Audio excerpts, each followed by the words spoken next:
অতীত, যা কখনো ফিরে আসে না, যাকে বদলানো যায় না। অতীত শুধু একটা স্মৃতি হয়ে আমাদের মনের মণিকোঠায় জমা হয়ে থাকে। তবুও সেই অতীতের ভাবনা থেকে আমরা বেরোতে পারি না। আমাদের অতীত আমাদেরকে আষ্টে পৃষ্ঠে জড়িয়ে থাকে, অথচ সেই অতীতের ভাবনা থেকে বেরোনোর পথ স্বয়ং শ্রীকৃষ্ণ আমাদেরকে বলে গেছেন। আমরা শুনব তাঁর বাণী। তবে তার আগে চলুন শোনাই এক গল্প। এই গল্পটা খুব ছোট্ট একটা গল্প, তবে এই গল্পে আমি আপনাদের এমন একটি ভুলের কথা বলবো, যে ভুল কম বেশি আমরা প্রত্যেকেই জীবনের কোনো না কোনো সময় করে থাকি। আর সেই ভুল আমাদের জীবনের থেকে খুশিকে অনেক দূরে ছিনিয়ে নিয়ে চলে যায়। যখন যখন আমরা এই ভুলটা করি, তখনই আমাদের জীবনটা দীর্ঘ সময়ের জন্য দুঃখে ভরে থাকে। এই একটা ভুল যদি আমরা এড়িয়ে চলতে পারি, তবে কিন্তু আমরা অনেক বেশি খুশি থাকতে পারবো, আমাদের রাতে শান্তিতে ঘুম হবে। তাহলে চলুন গল্পটা শোনা যাক। হয়তো আপনিও এই গল্পের সঙ্গে নিজেকে রিলেট করতে পারবেন। এক দেশে এক রাজা ছিল। সেই রাজা ছিলেন অত্যন্ত যুদ্ধপ্রিয়। প্রায়শই তিনি তার আশেপাশের রাজ্যগুলির সঙ্গে যুদ্ধে লিপ্ত হতেন এবং সেই রাজ্য জয় করে ফিরতেন। এমনই একবার এক রাজ্য জয় করে ফেরার পর রাজা ঠিক করলেন, সেই রাজ্য জয়ের খুশি উদযাপনের জন্য তিনি পদযাত্রায় বের হবেন। নির্দিষ্ট দিন দেখে রাজা বের হলেন পদযাত্রায়। সঙ্গে চলল মন্ত্রী, সেনাপতি সহ আরও প্রচুর লোক। সঙ্গে চলল সৈন্যরা, যারা বীরের মতো যুদ্ধ করেছিল। পদযাত্রায় বের হওয়ার সময় রাজা তার সঙ্গে নিয়েছিলেন বেশ কিছু স্বর্ণ মুদ্রা। উদ্দেশ্য, পথের পাশে থাকা গরিব দুঃখীদের দান করবেন। পদযাত্রায় বের হওয়ার পর বেশ কিছু দূর গিয়ে রাজার নজর পড়ে একটি ভিখারির উপর। রাস্তার এক ধারে অন্যান্য প্রজারা রাজাকে দেখে হাততালি দিচ্ছিল, হই হুল্লোড় করছিল, আর রাস্তার অন্যদিকে শতচ্ছিন্ন ময়লা জামাকাপড় পরে সেই ভিখারিটি নর্দমার পাশে মনমরা হয়ে বসেছিল। রাজা তখন তার একজন সিপাইকে দিয়ে সেই ভিখারিটিকে ডেকে পাঠালেন। ভয় ভয় ভিখারিটি রাজার সামনে এসে দাঁড়াতেই রাজা তার হাতে একটি সোনার মুদ্রা দিলেন। প্রথমে তো ভিখারিটি বিশ্বাসই করতে পারেনি। পরে রাজা তাঁকে বোঝালে সে অত্যন্ত আনন্দিত হয়। তার চোখে মুখে খুশি ঝিলিক দিয়ে ওঠে। রাজাকে বারবার প্রণাম জানিয়ে সে ফিরে যায় নিজের জায়গায়। সেখানে বসে সোনার মুদ্রাটি উল্টে পাল্টে ভালো করে দেখতে যেতেই অসাবধানতাবশত মুদ্রাটি নর্দমাতে পড়ে যায়। ভিখারির খুশি নিমেষে হতাশায় বদলে যায়। সে পাগলের মতো নর্দমার মধ্যে মুদ্রাটি খুঁজতে থাকে, কিন্তু অনেক চেষ্টা করেও সে সেটাকে কিছুতেই পায় না। অন্যদিকে রাজা এতক্ষণ দাঁড়িয়ে সবটাই লক্ষ্য করছিলেন। তিনি তার সেপাইকে দিয়ে সেই ভিখারিটিকে আবার ডেকে পাঠালেন। ভিখারি কাছে আসলে তিনি তার হাতে আবার একটি স্বর্ণমুদ্রা দিলেন। রাজা লক্ষ্য করলেন ভিখারিটি এবারেও খুশি হলো, তবে প্রথমবারের মতো অতটা নয়। ভিখারি কি করলো, সেই কয়েনটা সাথে নিয়ে নিজের জায়গায় ফিরে গিয়ে আবার সেই নর্দমার মধ্যে মুদ্রাটি খুঁজতে লাগলো। রাজা দূর থেকে আবার ব্যাপারটা লক্ষ্য করলেন। তিনি তাকে পুনরায় ডেকে আবার আরেকটি স্বর্ণমুদ্রা দিলেন। ভিখারিটি খুশি মনে সেটা নিল ঠিকই, কিন্তু আবার নিজের জায়গায় ফিরে গিয়ে নর্দমায় পড়ে যাওয়া মুদ্রাটি খুঁজতে লাগল। রাজা দূর থেকে অনেকক্ষণ ধরে ভিখারিটিকে লক্ষ্য করলেন। তিনি লক্ষ্য করেন যে প্রথমবার মুদ্রাটি পেয়ে ভিখারিটি যতটা খুশি হয়েছিল, সেই একটি মুদ্রার হারিয়ে যাওয়ার দুঃখে সেই ভিখারিটি এতটাই কাতর হয়ে পড়ল যে সে পরে একটার পরিবর্তে দুটো মুদ্রা পেলেও তার আনন্দটা উপভোগ করতে পারল না। গল্পটা এখানেই শেষ। এবার আপনারাই বলুন, আমাদের জীবনেও কি ঠিক এরকম হয় না? আমাদের জীবনে একটা দুঃখ আসে, হতে পারে আমরা কোনো বড় সুযোগ হারিয়ে ফেললাম তাই জন্য, হতে পারে আমরা কোনো ব্যাপারে অসফল হলাম তাই জন্যই আমরা দুঃখ পেলাম। দুঃখ পাওয়াটা খুব স্বাভাবিক, সেখানে কোনো সমস্যা নেই। সমস্যাটা হচ্ছে যখন আমরা সেই দুঃখটাকে ধরে রাখছি। সমস্যাটা হচ্ছে যখন আমরা সেই অসফলতাটাকে ধরে রাখছি। ঘটনাটা ঘটেছে অতীতে, কিন্তু আমরা বর্তমানেও সেই জিনিসটা থেকে বেরোতে পারছি না। তাই তো শ্রীকৃষ্ণ বলেছেন, জীবনের একটি সহজ নিয়ম, গতকাল যা হয়েছে তার থেকে শিক্ষা নিন, আজকের জন্য শুধু ভালোভাবে বাঁচুন, আগামীকালের জন্য ঈশ্বরের প্রতি ভরসা রাখুন। প্রতিটি মানুষ বর্তমান কালে নিজেদের জীবন অতিবাহিত করেন, কিন্তু তার জীবনে অতীতকাল এবং ভবিষ্যৎকাল এই দুটোরই সমান গুরুত্ব রয়েছে। অতীতকাল অতিবাহিত হয়ে গেছে এবং সেটা জীবিত থাকে আমাদের স্মৃতি হিসেবে, এবং ভবিষ্যৎ হলো সেটাই যেটা আমরা শুধুমাত্র কল্পনাই করতে পারি। এবারে অতীতের কিছু স্মৃতি এমন থাকে যা আমাদের কাছে আনন্দময় হয় না, তা কটু হয়, দুঃখজনক হয়, যন্ত্রণাদায়ক হয়। আমরা যা কিছুই করি না কেন তা বদলে ফেলতে পারবো না, কিন্তু ভবিষ্যৎকালকে আমরা অবশ্যই রচনা করতে পারি যদি আজ আমরা শ্রেষ্ঠ কর্ম করি, যদি আজকের এই দিনটা আমরা আনন্দের সঙ্গে অতিবাহিত করি, সুখের সাথে অতিবাহিত করি।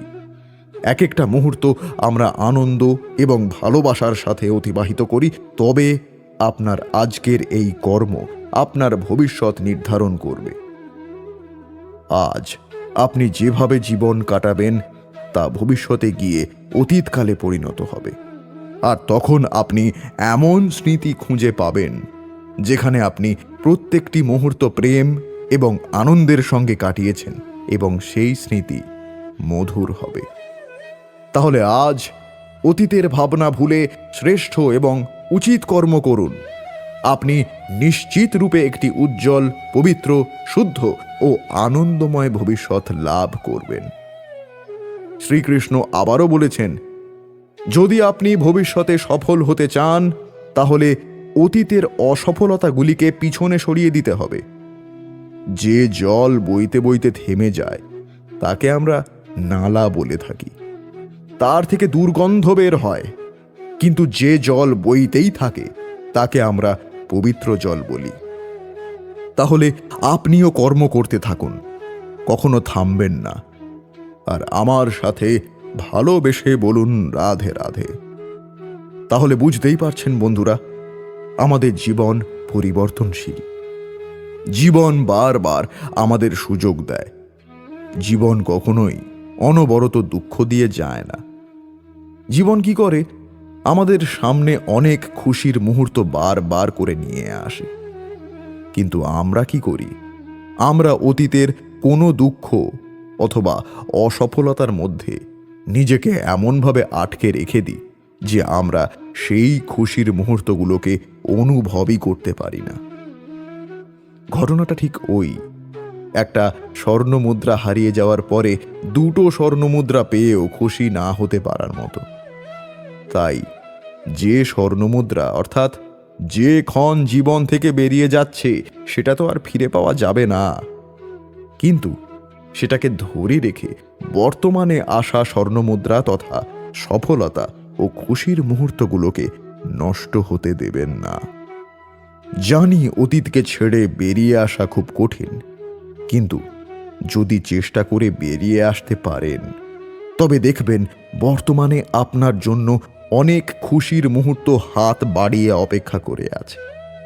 তাহলে আজ বরং চলুন আমরা শ্রীকৃষ্ণের কাছে শপথ করি যে অতীতের কোনো দুঃখের জন্য বর্তমানের ভালো মুহূর্তকে নষ্ট হতে দেব না, তার দেখানো পথে চলে সুন্দরভাবে বাঁচব। বিখ্যাত ব্যক্তিত্ব বিল গেটস একবার বলেছিলেন, নিজেকে কখনো অন্যের সঙ্গে তুলনা করবেন না, যদি আপনি তা করেন তবে আপনি নিজের অপমান করছেন। এই কথাটা ভীষণভাবে সত্যি। তুলনা শব্দটি অত্যন্ত ছোট হলেও এর প্রভাব আমাদের জীবনে সুদূরপ্রসারী।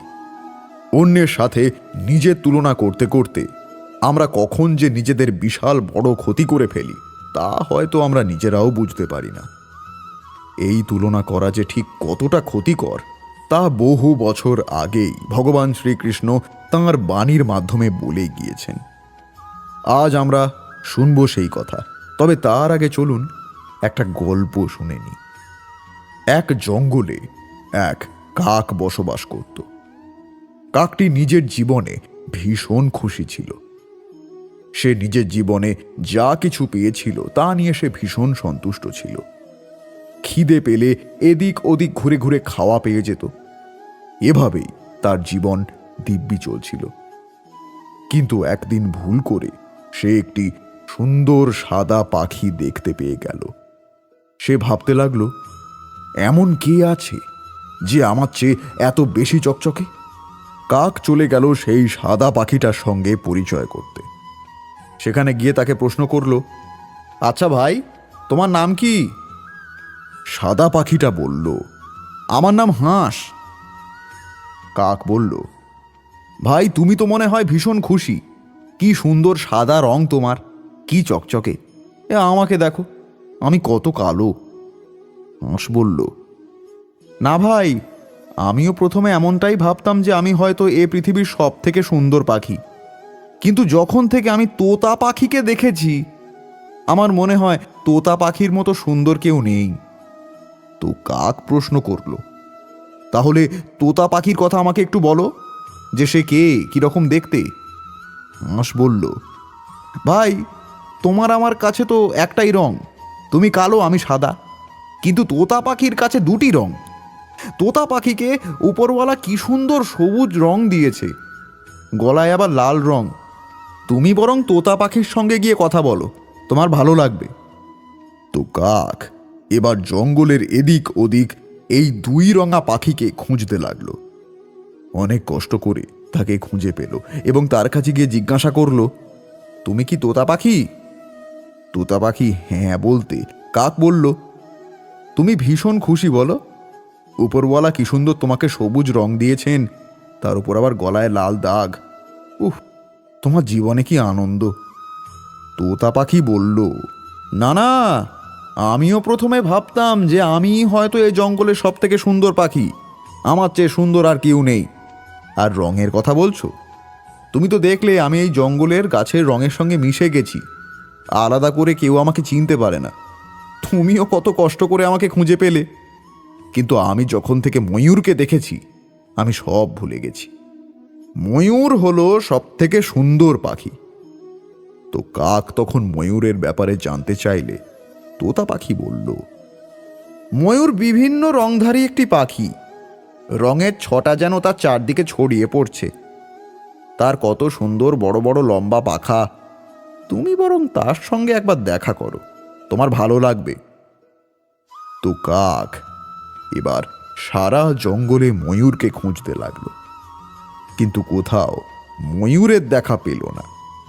এরপর সে ময়ূরকে খুঁজতে খুঁজতে চলে গেল শহরের এক চিড়িয়াখানায়। সেখানে সে দেখল একটি খাঁচার মধ্যে ময়ূর আছে। তাকে দেখতে কত লোক এসেছে, কত ছবি তুলছে তার। কাক মনে মনে ভাবল, একেই তো বাঁচা বলে। চিড়িয়াখানা ফাঁকা হতেই কাক ময়ূরের কাছে গিয়ে বলল, কি সুন্দর তুমি, আর কত সুন্দর তোমার জীবন, তুমি নিশ্চয়ই এই পৃথিবীর সব থেকে সুখী পাখি। এই কথা শুনে ময়ূর হেসে কাককে জিজ্ঞাসা করল, আচ্ছা, তুমি কি জঙ্গলে একটাও ময়ূর দেখতে পেয়েছ? কাক না বলতেই ময়ূর বলল, আসলে শিকারীরা আমাদেরকে মেরে আমাদের পেখম বিক্রি করে দেয়, আর এই যে আমি বেঁচে আছি, আমার তো খাঁচায় বন্দি জীবন। এই যে এত লোক আসে আমার ছবি তুলতে, কই কেউ তো আমাকে মুক্ত করে না। আসলে সুন্দর জীবন তো তোমার, তুমি যেখানে ইচ্ছে যেতে পারো, যা খুশি করতে পারো, তুমি জীবনকে উপভোগ করতে পারো। ময়ূরের কথায় কাক বুঝতে পারল তার জীবনের মূল্য। বন্ধুরা, আমাদের জীবনেও এই একই ঘটনা ঘটে। আমরা বহুবার নিজেদের অন্যদের সঙ্গে তুলনা করে থাকি। তাই তো শ্রীকৃষ্ণ বলেছেন, সূর্য আর চন্দ্র দুজনেই আকাশের অমিত চিহ্ন। দুজনেই প্রকাশ বিস্তার করে, কিন্তু সব সময় দুজনের তুলনা করা হয়। কে অধিক শীতল আর কে অধিক তীব্র, কে অধিক তেজবান আর কে অধিক শান্তিপ্রিয়। কিন্তু এই তুলনা করা কখনোই উচিত নয়, কারণ এই দুজনে যতই প্রকাশপুঞ্জ হোক, কিন্তু দুজনেই ভিন্ন। দুজনেরই নিজের নিজের মাহাত্ম্য আছে, আর দুজনেরই নিজস্ব সময় আছে আলোকিত হবার। তাই এদের কোনো তুলনাই হয় না। ঠিক সেইভাবেই আমাদের জীবনেও তুলনা করা অনুচিত হবে। নিজের তুলনা কখনো অন্য কারোর সঙ্গে করবেন না। আর যদি অন্য কেউ আপনার সাথে কারোর তুলনা করে, তাহলে সে কথায় কান দেবেন না, কারণ এই তুলনা থেকে নিজেকে হীন ভেবে নেওয়া আপনার জন্য ক্ষতিকর। এটা আপনার জন্য লাভজনক নয়। শুধু চেষ্টা করতে থাকুন, নিজেকে বিস্তার করতে থাকুন, আর অপেক্ষা করতে থাকুন সঠিক সময়ের। কারণ সঠিক সময় আসলে আপনি নিজের গুণ, নিজের দক্ষতা অবশ্যই দেখাতে পারবেন। তিনি আরও বলেছেন, মানুষের একটি সমস্যা আছে যে মানুষ সাফল্যকে মাপতে থাকেন, লক্ষ্য প্রাপ্তিকে মাপতে থাকেন এবং তার তুলনা করতে থাকেন যে ও এত কিছু পেল আর আমি পেলাম না, ওর কাছে এত কিছু আছে কিন্তু আমার কাছে নেই। এই তুলনা করার জন্য ওনারা দুঃখী হয়ে পড়েন, নিরাশ হয়ে পড়েন। তাই আমি একটা প্রশ্ন করছি, এটা কি উচিত? আপনি যদি একটি বড় রেখা অঙ্কন করেন, তাহলে অন্য রেখাটি ছোট হয়ে পড়ে না, সে তেমনি থাকে যেমনটা সে আগে ছিল। আপনার অস্তিত্ব কখনোই বড় বা ছোট হতে পারে না। শুধু তুলনা করার জন্য আপনার এটা মনে হতে পারে। যদি আপনি যুদ্ধ করতে চান, তাহলে আপনার তলোয়ারের প্রয়োজন পড়বে, কিন্তু যদি বস্ত্র তৈরি করতে চান, তাহলে এত বড় তলোয়ার দিয়ে কিছুই হবে না। তখন প্রয়োজন পড়বে একটি ছোট্ট সূঁচের। তাই তুলনা করবেন না, না নিজেকে ছোট মনে করবেন, না অন্য কাউকে। সবার সাথে সহযোগিতা করুন। আর যদি তুলনা করতেই হয়, তাহলে নিজের সাথে নিজের করুন। যে কাল আমি কেমন ব্যক্তি ছিলাম আর আজকের কি তার থেকে শ্রেষ্ঠ হয়ে উঠতে পেরেছি? ভেবে দেখুন, ভবিষ্যতে গিয়ে আপনি কতটা শ্রেষ্ঠ ব্যক্তি হতে পারবেন। আর আমার সাথে ভালোবেসে বলুন, রাধে রাধে। তাহলে আজ এইটুকুই। পরবর্তী পর্বে আমরা জানব বিনয়ী থাকার মহিমা।